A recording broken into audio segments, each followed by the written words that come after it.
Le 22 février 2025 à Nairobi au Kenya, les forces de soutien rapide du Soudan et leurs alliés ont signé un accord politique pour établir un gouvernement parallèle. Cet accord, selon le RSF, vise à mettre fin au conflit en cours au Soudan tout en prônant une paix juste, la restauration d'un gouvernement démocratique et la nécessité de fournir de l'aide humanitaire. Pour rappel, le ministère soudanais des Affaires étrangères rappelait quelques jours plus tôt son ambassadeur au Kenya, Kamal Jabara, pour des consultations en réaction à l'accueil par Nairobi de réunions impliquant les RSF et ses alliés, un acte jugé hostile par le gouvernement soudanais contre le pays d'Afrique de l'Est.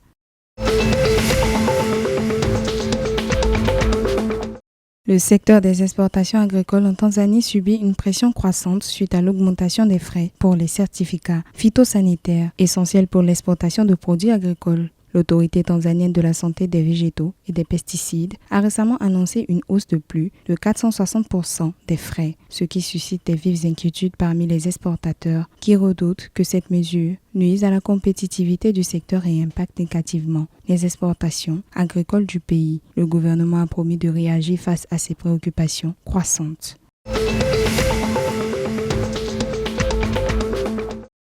En Ouganda, face à une montée des accidents de la route avec 5144 décès en 2024, les experts en sécurité routière ont exhorté au respect de nouvelles limites de vitesse. Ces mesures visent à réduire les carnages, notamment en abaissant les vitesses dans les zones urbaines et sur les routes. L'objectif est de protéger les Ougandais et de limiter les pertes humaines.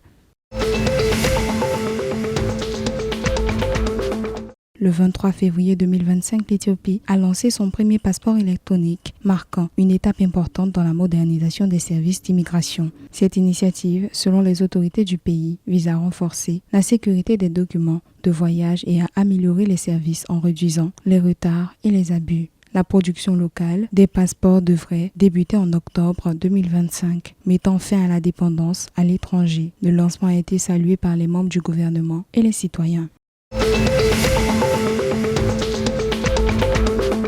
La finale de la Coupe de la Confédération de la CAF est prévue les 17 et 25 mai 2025. Simba, représentant de la Tanzanie, débutera sa campagne en quart de finale contre l'équipe égyptienne Al-Masry. Dans l'espoir d'éviter une énième élimination, en cas de succès, Simba devrait affronter le vainqueur entre Zamalek et Stellenbosch FC. Le lieu des finales reste à déterminer, Tanzanie, Afrique du Sud ou Égypte.